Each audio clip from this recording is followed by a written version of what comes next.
hande ko ñalawma islam aduna o fof weltima par ce que ɓunndu fof ari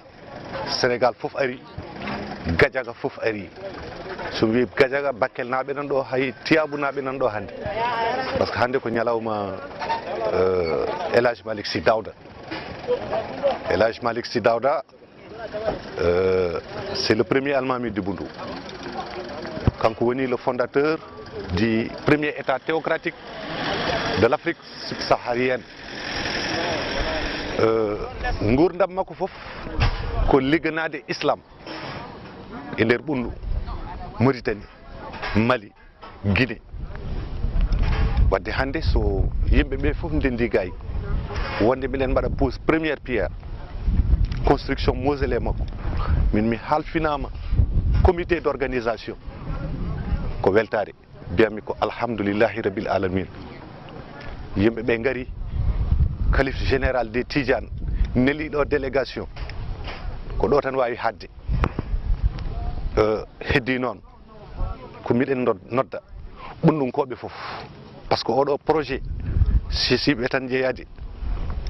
sa konti hande ko ari ɗo yimɓe sisiɓe ko seeɗa heddi ko fof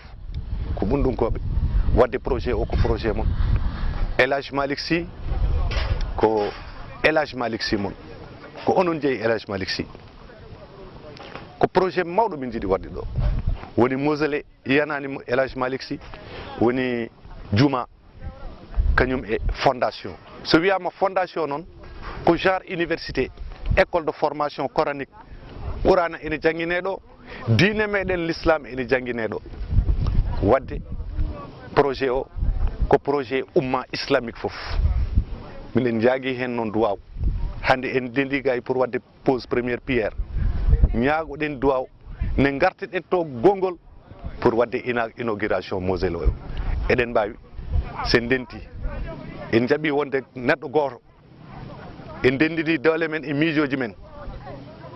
kala to jiɗɗen yettade inchallah ma en nawton Ɓunndu mi salmini on mi yetti on mbiyetemi ko Mampati mo Isaka Opa Bocar Sarr.